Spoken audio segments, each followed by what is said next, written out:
ఎన్నికల రాజకీయం అధికారుల వైపు టర్న్ తీసుకుంది. అతి పెద్ద దుమారం రేపుతోంది. ముగ్గురు ఐపీఎస్ల బదిలీ వెనుక అసలేం జరిగింది?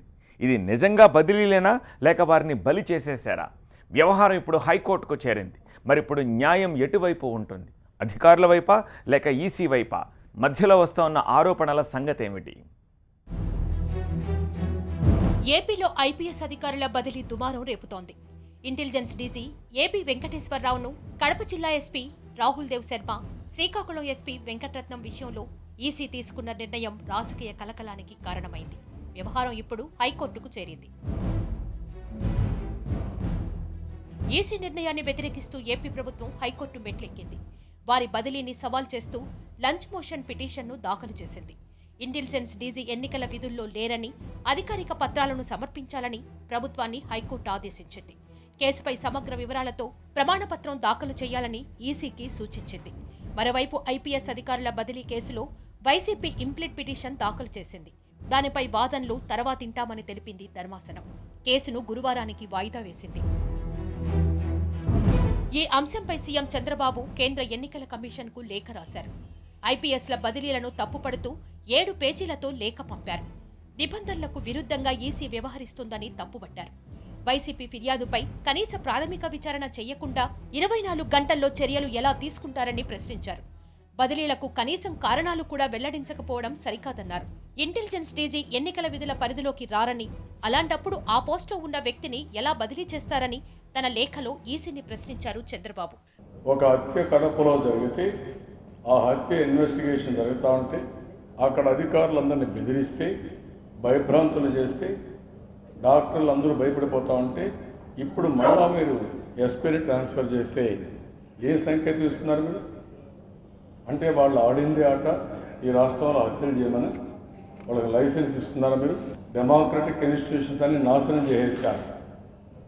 ఆ రోజే నేను చెప్పాను, ఈ నరేంద్ర మోడీ, షా భయంకరమైన వ్యక్తులు వెళ్ళి ఈ దేశాన్ని నాశనం చేసి పోతున్నారు, భ్రష్టు పట్టిస్తారు. అందుకే ఈరోజు వైఎస్ఆర్ కాంగ్రెస్ పార్టీని, టీఆర్ఎస్ని పెట్టుకున్నారు పక్కన. మరోవైపు డీజీపీ సహా ఎన్నికలతో సంబంధం ఉన్న పోలీసు యంత్రాంగాన్ని ఈసీ పరిధిలోకి తెస్తూ ఉత్తర్వులు జారీ చేసింది రాష్ట్ర ప్రభుత్వం. దీంతో ఓట్ల లెక్కింపు పూర్తయ్యే వరకు మొత్తం పోలీసు యంత్రాంగం ఈసీ కంట్రోల్లో ఉంటుంది. ప్రభుత్వం ఇచ్చిన జీవోలో ఇంటెలిజెన్స్ డీజీకి మాత్రం మినహాయింపు ఇచ్చారు. అలాగే జీవో 716ను నిలిపివేస్తూ ప్రభుత్వం ఉత్తర్వులు జారీ చేసింది. ఇంటెలిజెన్స్ డీజీ ఏపీ వెంకటేశ్వరరావు బదిలీని నిలిపివేసింది. శ్రీకాకుళం, కడప ఎస్పీలను మాత్రమే బదిలీ చేస్తున్నట్లు జీవో జారీ చేసింది. ఈ ఇష్యూ రాజకీయంగానూ దుమారం రేపుతోంది.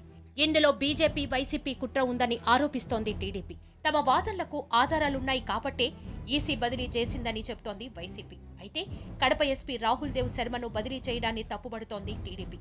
వివేక హత్య కేసు విచారణ కీలక దశలో ఉన్న సమయంలో ఎందుకు బదిలీ చేశారో చెప్పాలని నిలదీస్తోంది.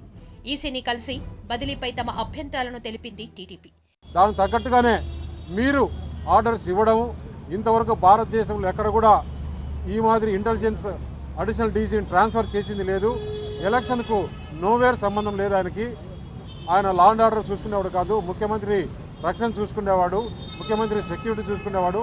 ఆయన ఎందుకు ట్రాన్స్ఫర్ చేయడము, విజయసాయిరెడ్డి చెప్పడము, బీజేపీ వాళ్ళు చెప్పడము, మీరు ట్రాన్స్ఫర్ చేయడము, ఎలక్షన్ కమిషన్ పైనే చాలా బాధపడాల్సి వస్తుంది. ప్రజల్లో మంచి నమ్మకం ఉంది, ఆ నమ్మకం పోతుంది.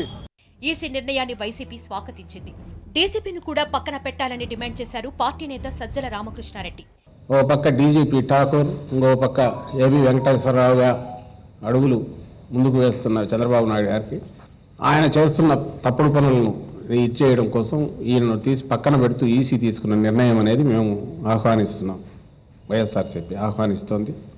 ఇది డీజీపీని కూడా, ఎందుకంటే అడ్మినిస్ట్రేటివ్ హెడ్గా ఆయనే ఉన్నారు కాబట్టి ఆయన గ్రీన్ సిగ్నల్ లేనిది ఇద్దరు హ్యాండింగ్లో కలిసి చేయండి, ఇవన్నీ అరాచకాలు జరగవు కాబట్టి ఆయనను కూడా పక్కన పెట్టాలని డిమాండ్ చేస్తున్నాం. ఇలా అధికారుల చుట్టూ తిరుగుతున్న ఎన్నికల రాజకీయం ఇంకెంత దూరం వెళ్తుందోనన్న చర్చ జరుగుతోంది.